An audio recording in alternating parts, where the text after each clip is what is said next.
ਇੱਕ ਗੱਲ ਇਹਨਾਂ ਨੂੰ ਪੁੱਛਦਾ ਹੈ ਆਈਜੀ ਸਾਹਿਬ ਬਠਿੰਡਾ ਤੇ ਆਈ ਸਾਹਿਬ ਫਰੀਦਕੋਟ ਨੂੰ ਕਿ ਨਿਰਮਲ ਸਿੰਘ 250 ਫਰੀਦਕੋਟ ਜਿਹੜਾ ਸਗਾਸੇ ਦੇ ਵਿੱਚ ਸਜ਼ਾ ਹੋਇਆ 452 ਆਈਪੀਸੀ ਦੇ ਵਿੱਚ, ਜਸਵੰਤ ਸਿੰਘ 2190 ਜ਼ਿਲ੍ਹਾ ਫਰੀਦਕੋਟ ਦਾ ਨੰਬਰ ਹੈ, ਫਿਰ ਉਹਨਾਂ ਨੂੰ ਵੀ ਕਰ ਦਿਓ। ਕਿਉਂ ਲਵਾਰਸ ਹੈ ਉਹਨਾਂ ਨੂੰ ਕਿਉਂ ਨਹੀਂ ਕਰ ਰਹੇ? ਜਦੋਂ ਪਤਾ ਲੱਗਿਆ ਵੀ ਚੌਧਰੀ ਕ੍ਰਿਸ਼ਨ ਲਾਲ ਕੋਲੇ ਕੰਮ ਗਿਆ ਤਾਂ ਫਿਰ ਉਹ 27 ਪਹਿਲਾਂ ਵੀ ਵਾਪਸ ਹੋ ਗਏ 27 ਤੇ ਹੁਣ ਇਹਨਾਂ ਦਾ ਕਾਰਨਾਮਾ ਸੁਣੋ। ਡੀਆਈਜੀ ਆਈਜੀ ਸਾਹਿਬ ਬਠਿੰਡਾ ਤੇ ਆਈਜੀ ਸਾਹਿਬ ਫਰੀਦਕੋਟ ਵੱਲੋਂ 12 ਆਰਡਰ ਮੇਰੇ ਕੋਲੇ ਪਏ ਆ ਮੇਜ਼ ਦੇ ਉੱਤੇ, ਤੁਹਾਨੂੰ ਵੀ ਸੈਂਡ ਕਰਤੇ ਆ। ਮੈਂ 12 ਆਰਡਰਾਂ ਦੀ ਤੁਹਾਨੂੰ ਲਿਸਟ ਵੀ ਸੈਂਡ ਕੀਤੀ ਹੈ ਕਿ ਰਿਟ ਪਟੀਸ਼ਨ ਅਜੇ ਪੈਂਡਿੰਗ ਹੈ ਤੇ ਇਸ ਰੇਂਜ ਆਫੀਸਰਾਂ ਨੇ ਇਹ 12 ਪੁਲਿਸ ਕਰਮਚਾਰੀ ਆਪਦੇ ਤੌਰ ਤੇ ਬਹਾਲ ਕੀਤੇ ਹੈ। ਇਹ ਹੁਣ ਵੱਡਾ ਸਵਾਲ ਹੈ ਕਿ ਜੇਕਰ ਦੂਜੇ ਕਰਮਚਾਰੀ ਸੜਕਾਂ ਤੇ ਤੁਰੇ ਫਿਰਦੇ ਆ, ਇਹ ਵੀ 3 ਸਾਲ ਤੋਂ ਘੱਟ ਆ ਤੇ ਦੂਸਰਿਆਂ ਨੂੰ ਕਿਉਂ ਨਹੀਂ ਬਹਾਲ ਤੇ ਇਹਨਾਂ ਨੂੰ ਤੁਸੀਂ ਕਿਉਂ ਬਹਾਲ ਕੀਤਾ? ਇਹ ਵੱਡਾ ਸਵਾਲ ਆਈਜੀ ਸਾਹਿਬ ਬਠਿੰਡਾ ਤੇ ਆਈਜੀ ਸਾਹਿਬ ਫਰੀਦਕੋਟ ਨੂੰ ਹੈ। ਮੇਰੇ ਨਾਲ ਧੱਕਾ ਹੋਇਆ ਸੀ, ਮੈਨੂੰ ਤਾਂ ਸਿਰੇ ਲਾਦਾ, ਮੇਰੇ ਤਾਂ ਬੱਚੇ ਰੋਲ ਕੇ ਜੀ ਮਹਿਕਮਾ ਬੱਚੇ ਖਾਣਾ ਮਹਿਕਮਾ ਕਹਿੰਦੇ ਆ ਜੀ ਰਿਪੋਰਟ 12/0/11/2020 ਦੀ ਰਿਟ ਪਟੀਸ਼ਨ ਚੱਲ ਰਹੀ ਹੈ ਹਾਈ ਕੋਰਟ ਦੇ ਵਿੱਚ। ਹੌਲਦਾਰ ਸਰਜੀਤ ਸਿੰਘ ਵੱਲੋਂ ਉਹਨੇ ਐਲੀਗੇਸ਼ਨ ਲਾਏ ਸੀ ਕਿ ਪੰਜਾਬ ਸਰਕਾਰ ਡੀਜੀਪੀ ਸਾਹਿਬ ਨੇ ਮੁਲਾਜ਼ਮਾਂ ਨਾਲ ਵਿਤਕਰਾ ਕੀਤਾ ਗਿਆ, ਜਿਹਦੇ ਵਿੱਚ ਕੀ ਹੈ ਕਿ ਸੈਂਕੜੇ ਕਰਮਚਾਰੀ ਬਹਾਲ ਕੀਤੇ ਹੋਏ ਹੈ ਜਿਹੜੇ ਝੇਤੇ ਆ ਜਾਂ ਇਹਨਾਂ ਦੇ ਨੇੜੇ ਆ ਜਾਂ ਕੋਈ ਅੰਡਰ ਟੇਬਲ ਲਾ ਲਓ, ਆਪਾਂ ਡਾਇਰੈਕਟਲੀ ਬੋਲਦੇ ਨੇ ਆ। ਤੇ ਜਿਹੜੇ ਸੈਂਕੜੇ ਕਰਮਚਾਰੀ ਉਹ ਸੜਕਾਂ ਦੇ ਉੱਤੇ ਤੁਰੇ ਫਿਰਦੇ ਆ, ਕੋਈ ਝੋਨਾ ਲਾਈ ਜਾਂਦਾ, ਕੋਈ ਨਰਮਾ ਗੁੱਡੀ ਜਾਂਦਾ, ਕਈਆਂ ਦੇ ਬੱਚੇ ਪਲੇਟਫਾਰਮਾਂ ਦੇ ਉੱਤੇ ਟ੍ਰੇਨ ਪਲੇਟਫਾਰਮਾਂ ਦੇ ਉੱਤੇ ਸੀਮੈਂਟ ਦੇ ਗੱਟੇ ਢੋ ਰਹੇ। ਵਿਤਕਰੇ ਬਾਰੇ ਆਪਾਂ ਬਹੁਤ 2017 ਤੋਂ ਮੈਂ ਤੇ ਇੱਕ ਸਾਡੇ ਪਰਮਜੀਤ ਸਿੰਘ ਏਐਸਆਈ ਸਾਹਿਬ ਆ ਪਟਿਆਲਾ ਤੋਂ, ਉਹਨਾਂ ਨਾਲ ਵੀ ਇਸ ਤਰ੍ਹਾਂ ਹੋਇਆ ਸੀ, ਅਸੀਂ ਵੱਡਾ ਮੁੱਦਾ ਚ ਖੜਾ ਕੀਤਾ ਸੀ। ਪਰ 2017 ਤੋਂ ਲੈ ਕੇ ਅੱਜ ਤੱਕ ਸਾਡੀ ਕਿਸੇ ਨੇ ਸੁਣਵਾਈ ਨਹੀਂ ਕੀਤੀ। ਹੁਣ ਵੱਡਾ ਮਾਮਲਾ ਇੱਕ ਸਾਹਮਣੇ ਆਇਆ ਹੈ ਮਕਬੂਲ ਜੀ, ਇਸ ਰਿਟ ਪਟੀਸ਼ਨ ਜਿਹੜੀ ਚੱਲ ਰਹੀ ਹੈ ਇਹਦੇ ਵਿੱਚ ਪੰਜਾਬ ਸਰਕਾਰ ਨੂੰ ਨੋਟਿਸ ਵੀ ਹੋਇਆ ਸੀ, ਪੰਜਾਬ ਸਰਕਾਰ ਨੇ ਅਜੇ ਤੱਕ ਕੋਈ ਜਵਾਬ ਨਹੀਂ ਦਿੱਤਾ। ਤੇ ਇਹਦੇ ਵਿੱਚ ਕੀ ਹੈ, ਜੇਕਰ ਐਫੀਡੇਵਿਟ ਦਿੱਤਾ ਉਹ ਵੀ ਗਲਤ ਦੇਤਾ ਗੁੰਮਰਾਹ ਕਰਨ ਵਾਸਤੇ ਕਿ ਸਾਡੇ ਕੋਲ ਇੰਨੇ ਹੀ ਕਰਮਚਾਰੀ ਹੈ, ਜਿਹਦੇ ਵਿੱਚ ਦੋ ਪੀਪੀ ਅਫਸਰ ਜਿਨ੍ਹਾਂ ਨੂੰ ਸਜ਼ਾ ਹੋਈ ਸੀ ਉਹਨਾਂ ਨੂੰ ਇਹਨਾਂ ਨੇ ਲੁਕਾ ਲਿਆ ਸੀਗਾ। ਜਿਹੜਾ ਇਹਨਾਂ ਨੇ ਐਫੀਡੇਵਿਟ ਦਿੱਤਾ, ਐਫੀਡੇਵਿਟ ਦੇ ਵਿੱਚ ਸਾਫ਼ ਲਿਖਿਆ ਵੀ ਆਹ ਅਫਸਰ ਵਿੱਚ ਹੀ ਨਹੀਂ ਪਾਏ, ਜਿਹੜੇ ਕੋਈ ਆਪਣੇ ਕੋਈ ਜਿਹੜੇ ਦੂਸਰੇ ਮੁਲਾਜ਼ਮ ਸੀ ਉਹਨਾਂ ਦੇ ਨਾਂ ਪਾਤੇ ਤੇ ਉਹ ਅਫਸਰ ਵਿੱਚੋਂ ਹੀ ਕੱਢਤੇ। ਉਹਦੇ ਵਿੱਚ ਨੋਟਿਸ ਹੋਇਆ ਸੀ ਕਿ ਜਿਹੜੇ ਪੁਲਿਸ ਅਫਸਰ ਨੇ ਜਾਂ ਆਈਏਐਸ ਅਫਸਰ ਨੇ ਇਹ ਐਫੀਡੇਵਿਟ ਦਿੱਤਾ ਹੋਮ ਹਾਈ ਕੋਰਟ ਦੇ ਵਿੱਚ, ਉਹਦੇ ਤੇ ਕੇਸ ਰਜਿਸਟਰਡ ਕੀਤਾ ਜਾਵੇ ਕਿਉਂਕਿ ਉਹਨੇ ਹਾਈ ਕੋਰਟ ਨੂੰ ਗੁੰਮਰਾਹ ਕੀਤਾ ਹੈ। ਐਫੀਡੇਵਿਟ ਦੇ ਵਿੱਚ 1326 ਕਰਮਚਾਰੀਆਂ ਦੀ ਇਹਨਾਂ ਨੇ ਲਿਸਟ ਦਿੱਤੀ ਹੈ ਕਿ ਇਹ ਦਾਗੀ ਕਰਮਚਾਰੀ ਨੇ, ਇਹ ਬਹਾਲ ਚੱਲ ਰਹੇ ਨੇ। 103 ਕਰਮਚਾਰੀ ਜਿਹੜੇ ਡਿਸਮਿਸ ਨੇ, ਉਹਦੇ ਇਹਨਾਂ ਨੇ ਐਫੀਡੇਵਿਟ ਦਿੱਤਾ ਸੀ ਤੇ ਅਜੇ ਤੱਕ ਉਹਦੀ ਸੁਣਵਾਈ ਨਹੀਂ ਹੋਈ। ਹੌਲਦਾਰ ਸਾਹਿਬ ਮਰ ਗਏ, ਡਿਪਰੈਸ਼ਨ ਦਾ ਮਰੀਜ਼ ਬਣ ਗਏ, ਉਹਨਾਂ ਦੀ ਡੈਥ ਹੋ ਚੁੱਕੀ ਹੈ, ਅਜੇ ਤੱਕ ਪੈਂਡਿੰਗ ਹੈ। ਤੇ ਹੁਣ ਇਹਨਾਂ ਦਾ ਕਾਰਨਾਮਾ ਸੁਣੋ। ਡੀਆਈਜੀ ਆਈਜੀ ਸਾਹਿਬ ਬਠਿੰਡਾ ਤੇ ਆਈਜੀ ਸਾਹਿਬ ਫਰੀਦਕੋਟ ਵੱਲੋਂ 12 ਆਰਡਰ ਮੇਰੇ ਕੋਲੇ ਪਏ ਆ ਮੇਜ਼ ਦੇ ਉੱਤੇ, ਤੁਹਾਨੂੰ ਵੀ ਸੈਂਡ ਕਰਤੇ ਆ। ਮੈਂ 12 ਆਰਡਰਾਂ ਦੀ ਤੁਹਾਨੂੰ ਲਿਸਟ ਵੀ ਸੈਂਡ ਕੀਤੀ ਹੈ ਕਿ ਰਿਟ ਪਟੀਸ਼ਨ ਅਜੇ ਪੈਂਡਿੰਗ ਹੈ ਤੇ ਇਸ ਰੇਂਜ ਆਫੀਸਰਾਂ ਨੇ ਇਹ 12 ਪੁਲਿਸ ਕਰਮਚਾਰੀ ਆਪਦੇ ਤੌਰ ਤੇ ਬਹਾਲ ਕੀਤੇ ਹੈ। ਇਹ ਹੁਣ ਵੱਡਾ ਸਵਾਲ ਹੈ ਵੀ ਜੇਕਰ ਦੂਜੇ ਕਰਮਚਾਰੀ ਸੜਕਾਂ ਤੇ ਤੁਰੇ ਫਿਰਦੇ ਆ, ਇਹ ਵੀ 3 ਸਾਲ ਤੋਂ ਘੱਟ ਆ ਤੇ ਦੂਸਰਿਆਂ ਨੂੰ ਕਿਉਂ ਨਹੀਂ ਬਹਾਲ ਤੇ ਇਹਨਾਂ ਨੂੰ ਤੁਸੀਂ ਕਿਉਂ ਬਹਾਲ ਕੀਤਾ? ਇਹ ਵੱਡਾ ਸਵਾਲ ਆਈਜੀ ਸਾਹਿਬ ਬਠਿੰਡਾ ਤੇ ਆਈਜੀ ਸਾਹਿਬ ਫਰੀਦਕੋਟ ਨੂੰ ਹੈ ਮੇਰਾ।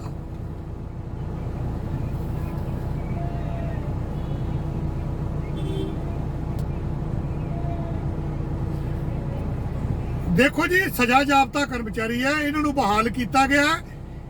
ਕਹਿੰਦੇ ਵੀ ਇਹਨਾਂ ਤੋਂ ਐਪਲੀਕੇਸ਼ਨਾਂ ਲਈਆਂ ਗਈਆਂ ਤੇ ਐਪਲੀਕੇਸ਼ਨਾਂ ਤਾਂ ਸਾਡੇ ਕਰਮਚਾਰੀਆਂ ਨੇ ਵੀ ਦਿੱਤੀਆਂ ਸੀ ਡੀਜੀਪੀ ਸਾਹਿਬ ਕੋਲੇ ਬਈ ਬਹਾਲ ਕੀਤਾ ਜਾਵੇ। ਤੇ ਹੁਣ ਮੈਂ ਇਹ ਗੱਲ ਚਾਹੁੰਦਾ ਹੈ, ਮੈਂ ਡੀਜੀਪੀ ਸਾਹਿਬ ਨੂੰ ਤੇ ਮੇਰਾ ਸੀਐਮ ਸਾਹਿਬ ਪੰਜਾਬ ਨੂੰ ਸਵਾਲ ਹੈ ਕਿ ਵਿਜੀਲੈਂਸ ਟ੍ਰੈਪ ਦੇ ਵਿੱਚ ਫਸੇ ਹੋਏ ਕਰਮਚਾਰੀ ਜਿਹੜੇ ਤਾਂ ਕਰਮਚਾਰੀ ਵੈਸੇ ਉਲਝਾ ਦਿੰਦੇ ਆ ਪੁਲਿਸ ਅਫਸਰ ਜਾਂ ਟਰੈਪ ਨਹੀਂ ਹੁੰਦਾ ਤੇ ਵੈਸੇ ਐਫੀਡੇਵਿਟ ਦੇ ਕੇ ਪਰਚਾ ਦਾ ਕਰਪਸ਼ਨ ਦਾ, ਉਹ ਕਰਮਚਾਰੀ ਤਾਂ ਬਹਾਲ ਹੈ। ਤੇ ਜਿਹੜੇ ਟਰੈਪ ਕਰਮਚਾਰੀ ਟਰੈਪ ਦੇ ਵਿੱਚ ਜਿਹੜੇ ਫਸੇ, ਸੁਪਰੀਮ ਕੋਰਟ ਦੀ ਰੂਲਿੰਗ ਹੈ ਕਿ ਜੇਕਰ ਕਰਪਸ਼ਨ ਤੇ ਟਰੈਪ ਲੱਗਾ, ਵਿਜੀਲੈਂਸ ਨੇ ਟਰੈਪ ਲਾਇਆ, ਰੰਗੇ ਹੱਥੀਂ ਫੜਿਆ ਗਿਆ, ਉਹਨੂੰ ਟਰੈਪ ਮੰਨਿਆ ਜਾਊਗਾ।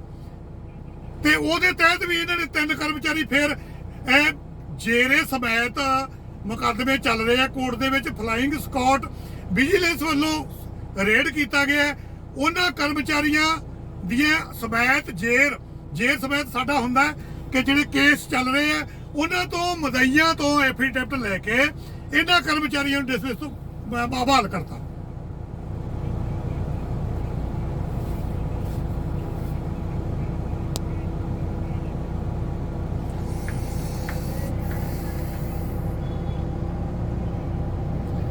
ਅਫਸਰਾਂ ਨੇ ਐਫੀਡੇਵਿਟ ਲੈ ਲਏ, ਐਫੀਡੇਵਿਟ ਲੈ ਕੇ ਵਿੱਚ ਉਹਨਾਂ ਤੋਂ ਤਸਦੀਕਸ਼ੁਦਾ ਐਫੀਡੇਵਿਟ ਲੈ ਕੇ ਉਹਨਾਂ ਨੂੰ ਵਿੱਚ ਲਿਖਤਾ ਵੀ ਜੇਰ ਸਮੇਤ ਮੁਕੱਦਮੇ ਚੱਲਦੇ ਆ ਤੇ ਇਹਨਾਂ ਨੂੰ ਮੈਂ ਬਹਾਲ ਕਰਦਾ। ਮੈਂ ਇੱਕ ਸਵਾਲ ਹੈ ਅਫਸਰਾਂ ਨੂੰ ਵੀ ਟਰੈਪ ਕੇਸ ਵਾਲਿਆਂ ਨੂੰ ਤੁਸੀਂ ਬਹਾਲ ਕਰ ਰਹੇ ਹੋ, ਜਿਹੜਾ ਵਿਜੀਲੈਂਸ ਨੇ ਟਰੈਪ ਕੀਤਾ, ਤੇ ਜਿਹੜੇ ਬਣਾਏ ਹੋਏ ਕੇਸ ਉਹਨਾਂ ਨੂੰ ਤੁਸੀਂ ਬਹਾਲ ਨਹੀਂ ਕਰ ਰਹੇ। ਇਹ ਵੱਡਾ ਸਵਾਲ ਹੈ ਆਈਜੀ ਸਾਹਿਬ ਬਠਿੰਡਾ ਤੇ ਆਈਜੀ ਸਾਹਿਬ ਫਰੀਦਕੋਟ ਵਾਸਤੇ।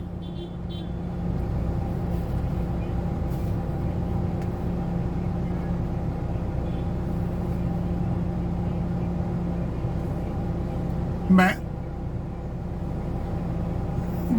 ਵੱਡਾ ਤਾਂ ਸਵਾਲ ਮਕਬੂਲ ਜੀ ਇਹੀ ਹੈ ਵੀ ਵਿਜੀਲੈਂਸ ਨੂੰ ਕਰਨਾ ਚਾਹੀਦਾ। ਇੱਕ ਵਿਜੀਲੈਂਸ ਦਾ ਟਰੈਪ ਲੱਗਿਆ ਹੋਇਆ, ਇੱਕ ਦੂਸਰਾ ਜਨਰਲ ਜਿਹੜਾ ਅਫਸਰ ਜ਼ਿਲ੍ਹੇ ਦਾ ਅਫਸਰ ਉਹਨੂੰ ਬਹਾਲ ਕਰ ਰਿਹਾ। ਫਿਰ ਵੇਖੋ ਜੀ ਵੱਡੀ ਗੱਲ ਤਾਂ ਇਹ ਹੈ ਮਕਬੂਲ ਜੀ, ਇਹ ਫਿਰਤ ਕਦੋਂ ਸ਼ੁਰੂ ਹੋਈ ਸੀ? ਇਹ ਸਾਡੇ ਡੀਆਈਜੀ ਸਾਹਿਬ ਰਿਟਾਇਰ ਹੋ ਗਏ ਸਰਦਾਰ ਸਰਜੀਤ ਸਿੰਘ ਜੀ ਫਰੀਦਕੋਟ ਦੇ, ਉਹਨਾਂ ਨੇ 2 ਕਰਮਚਾਰੀ ਬਹਾਲ ਕੀਤੇ ਸੀ। ਉਹ ਹੁਣ ਮੈਂ ਕਹਿ ਤਾਂ ਸਕਦਾ ਨਹੀਂਗਾ ਵੀ ਕਿਵੇਂ ਬਹਾਲ ਕੀਤੇ ਹੈ, ਉਹ ਵੀ ਸਾਡੇ ਕੋਲੇ ਸਾਰਾ ਕੁਝ ਪਿਆ। ਹੌਲਦਾਰ ਗੁਰਜੰਟ ਸਿੰਘ, ਹੌਲਦਾਰ ਸਰਜੀਤ ਸਿੰਘ, ਜਿਨ੍ਹਾਂ ਨੂੰ ਸਜ਼ਾ ਹੋਈ ਹੈ ਉਹ ਬਹਾਲ ਕੀਤੇ। ਉਸ ਤੋਂ ਬਾਅਦ ਇਹ ਫਿਰਤ ਚੱਲ ਪਈ ਸਾਡੇ ਆਈਜੀ ਆਪਣੇ ਬਠਿੰਡਾ ਤੇ ਫਰੀਦਕੋਟ ਜ਼ੋਨ ਦੇ ਵਿੱਚ ਵੀ 12 ਕਰਮਚਾਰੀ ਫੇਰ ਕਰਤੇ ਇਹਨਾਂ ਨੇ। ਹੁਣ ਵੱਡਾ ਸਵਾਲ ਤਾਂ ਇਹ ਹੈ ਵੀ ਜੇ ਮੈਂ ਇਹ ਨਹੀਂ ਕਹਿੰਦਾ ਕਿਉਂ ਕੀਤੇ ਆ, ਇਹਨਾਂ ਨੂੰ ਤੁਸੀਂ ਕਰਤੇ ਆ, ਪਰ ਦੂਜੇ ਕਿਉਂ ਸੜਕਾਂ ਤੇ ਤੁਰੇ ਫਿਰਦੇ ਆ? ਇਹਨਾਂ ਨੂੰ ਵੀ ਕਰੋ। ਤੁਸੀਂ ਫਰੀਦਕੋਟ ਤੇ ਬਠਿੰਡਾ ਰੇਂਜ ਵਾਲੇ ਕਿਉਂ ਕਰ ਰਹੇ ਹੋ? ਜਲੰਧਰ ਵਾਲੇ ਕਿਉਂ ਨਹੀਂ ਕਰ ਰਹੇ? ਲੁਧਿਆਣਾ ਵਾਲੇ ਕਿਉਂ ਨਹੀਂ ਕਰ ਰਹੇ? ਪਟਿਆਲੇ ਵਾਲੇ ਕਿਉਂ ਨਹੀਂ ਕਰ ਰਹੇ? ਫਿਰ ਇੱਕ ਚੀਜ਼ ਵੱਡੀ ਹੋਰ ਹੈ, ਮੇਰਾ ਇੱਕ ਸਵਾਲ ਹੈ ਜੀ ਇਹਨਾਂ ਨੂੰ। 2 ਕਰਮਚਾਰੀਆਂ ਦੇ ਮੈਂ ਨਾਂ ਲਊਂਗਾ, ਵੈਲਸ ਵਿਭਾਗ ਦੇ ਕਰਮਚਾਰੀ ਹੈ, ਵੀ ਉਹਨਾਂ ਨੂੰ ਤੁਸੀਂ ਸਗਾਸਿਆਂ ਦੇ ਵਿੱਚ ਸਜ਼ਾ ਹੋਈ ਹੈ, ਉਹਨਾਂ ਨੂੰ ਤੁਸੀਂ ਬਹਾਲ ਕਰਤਾ ਤੇ ਫਰੀ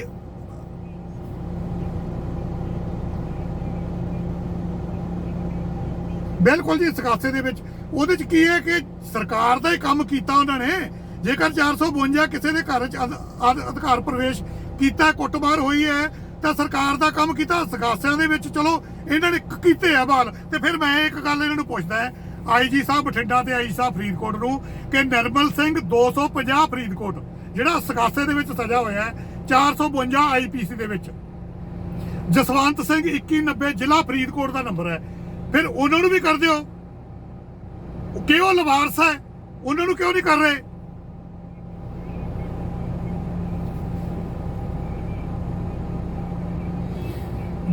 ਬਿਲਕੁਲ ਵਿਤਕਰਾ ਕਰ ਰਹੇ ਆ ਜੀ। ਹੁਣ ਅੰਡਰ ਟੇਬਲ ਲਾ ਲਓ, ਜਿਵੇਂ ਮਰਜ਼ੀ ਲਾ ਲਓ। ਤੇ ਜੇਕਰ ਫਿਰ ਵੀ ਇਸ ਵੀਡੀਓ ਤੋਂ ਬਾਅਦ ਆਫੀਸਰ ਸਾਹਿਬਾਨ ਕਿੰਤੂ ਪਰਿੰਤੂ ਕਰਦੇ ਆ ਕਿ ਇਹ ਗਲਤ ਹੈ, ਤਾਂ ਆਪਾਂ ਰਿਕਾਰਡਿੰਗ ਮੈਂ ਤਾਂ ਨਹੀਂ ਚਲਾ ਰਿਹਾ ਜੀ। 3 ਲੱਖ ਰੁਪਈਆ ਵਾਪਸ ਹੋਇਆ ਹੈ ਹੌਲਦਾਰ ਥਾਣੇਦਾਰ ਸਾਹਿਬ ਦਾ। ਉਹ ਕਹਿੰਦੇ ਵੀ ਤੁਸੀਂ ਯਾਰ ਫਾਈਲਾਂ ਸਾਰੀਆਂ ਮੇਰੇ ਵੇਚ ਤੇ ਰੱਖਦੀਆਂ 27 ਕਰਮਚਾਰੀਆਂ ਦੀਆਂ। ਇਹ 27 ਕਰਮਚਾਰੀਆਂ ਜਿਹੜੀਆਂ ਫਾਈਲਾਂ ਰੱਖੀਆਂ, ਇੱਕ ਸਾਡੇ ਵੈਲਸ ਵਿਭਾਗ ਦਾ ਕੋਈ ਥਾਣੇਦਾਰ ਹੈ, ਡਿਸਮਿਸ ਹੈ, ਉਸ ਬੰਦੇ ਨੇ ਸਿੱਧੀ ਅਪਰੋਚ ਕਰ ਲਈ ਆ ਕੇ ਵੀ ਆ 27 ਹੋਰ ਕਰ ਦਿਓ ਜੀ। ਉਹ ਜਦੋਂ ਪਤਾ ਲੱਗਿਆ ਵੀ ਚੌਧਰੀ ਕ੍ਰਿਸ਼ਨ ਲਾਲ ਕੋਲੇ ਕੰਮ ਗਿਆ ਤਾਂ ਫਿਰ ਉਹ 27 ਫਾਈਲਾਂ ਵੀ ਵਾਪਸ ਹੋ ਗਏ, ਨਹੀਂ 27 ਉਹ ਵੀ ਬਹਾਲ ਹੋ ਜਾਣੇ ਸੀ।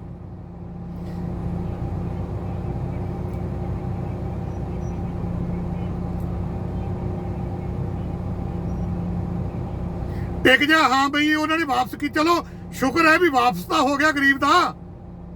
ਮੈਂ ਹੁਣ ਬਿਲਕੁਲ ਮੈਂ ਮਾਨ ਸਾਹਿਬ ਨੂੰ ਮੇਰੀ ਅਪੀਲ ਹੈ, ਡੀਜੀਪੀ ਸਾਹਿਬ ਨੂੰ ਅਪੀਲ ਹੈ ਵੀ ਕੀ ਤੁਸੀਂ ਗਦਰ ਪਾਤਾ ਪੰਜਾਬ ਦੇ ਵਿੱਚ। ਪਹਿਲਾਂ ਸਰਕਾਰਾਂ ਨੇ ਤਾਂ ਗਦਰ ਪਾ, ਸਾਨੂੰ ਆਸ ਸੀ ਮਾਨ ਸਾਹਿਬ ਦੀ ਸਰਕਾਰ ਦੇ ਵਿੱਚ ਵੀ ਆਫੀਸਰ ਬਹੁਤ ਵਧੀਆ ਲੱਗਣਗੇ ਤੇ ਲੋਕਾਂ ਨਾਲ ਇੱਥੇ ਵਿਤਕਰਾ ਨਹੀਂ ਹੋਣਾ ਪੰਜਾਬ ਪੁਲਿਸ ਦੇ, ਪਰ ਵਿਤਕਰਾ ਤਾਂ ਫੇਰ ਖੜਾ ਹੈ, ਫੇਰ ਵਿਤਕਰਾ। ਦੇਖੋ ਜੀ, ਅਸੀਂ ਲੋਕ ਕਈ ਤਾਂ ਪੈਨਸ਼ਨਾਂ ਮੰਗਦੇ ਆ ਜੀ, ਮਕਬੂਲ ਜੀ ਉਹ ਕਹਿੰਦੇ ਵੀ ਸਾਡੀ ਸਰਵਿਸ ਤੋਂ ਸਾਨੂੰ ਪੈਨਸ਼ਨਾਂ ਹੀ ਦੇ ਦਿਓ। ਇਹ ਪੈਨਸ਼ਨਾਂ ਦੇ ਨਹੀਂ ਰਹੇ, ਤੇ ਜਿਹੜੇ ਕਰਮਚਾਰੀ ਇਹ ਸਜ਼ਾ ਜਿਹੜੇ ਕੱਟ ਚੁੱਕੇ ਉਹਨਾਂ ਨੂੰ ਪੈਨਸ਼ਨਾਂ ਨਹੀਂ ਮਿਲ ਰਹੀਆਂ, ਉਹਨਾਂ ਦਾ ਬੈਨੀਫਿਟ ਤਾਂ ਉਹਨਾਂ ਨੂੰ ਦੇ ਦਿਓ।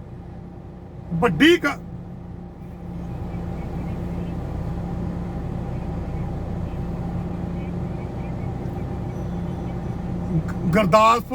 ਗੁਰਦਾਸਪੁਰ ਜ਼ਿਲ੍ਹੇ ਦੇ ਵਿੱਚ ਇੱਕ ਐਸਐਚਓ ਲੱਗਾ ਜੀ, 3 ਸਾਲ ਤੋਂ ਉੱਪਰ ਸਜ਼ਾ, 7 ਸਾਲ ਦੀ ਸਜ਼ਾ ਉਹਨੂੰ। ਉਹ ਕਿਵੇਂ ਲਾਇਆ? ਤੁਸੀਂ ਰਿਟ ਤਾਂ ਜੇ ਪੈਂਡਿੰਗ ਪਈ ਹੈ, ਤੇ ਤੁਸੀਂ ਇਹ ਸਾਡੇ ਫਰੀਦਕੋਟ ਤੇ ਬਠਿੰਡਾ ਰੇਂਜ ਵਾਲਿਆਂ ਨੇ ਨਵਾਂ ਹੀ ਕੰਮ ਫੜ ਲਿਆ, ਇਹ ਬਹਾਲ ਕਰੀ ਜਾਂਦੇ ਆ ਜੀ। ਇਹ ਬਹਾਲ, ਮੇਰਾ ਸਵਾਲ ਇਹ ਹੈ ਵੀ ਮੇਰਾ ਕੋਈ ਐਲੀਗੇਸ਼ਨ ਨਹੀਂ ਇਹਨਾਂ ਤੇ, ਤੁਸੀਂ ਬਹਾਲ ਕਿਉਂ ਕਰੇ? ਚਲੋ ਕਰਦੇ ਹੋ, ਚਲੋ ਉਹਨਾਂ ਦੀ ਰੋਟੀ ਪੱਕਦੀ ਕਰਦੀ, ਚੁੱਲ੍ਹੇ ਬਲ ਗਏ, ਪਰ ਇਹਨਾਂ ਦੇ ਸਵਾਲ ਆ ਵੀ ਦੂਜਿਆਂ ਨੂੰ ਵੀ ਕਰਦੇ ਹੋ। ਤੇ ਮੈਂ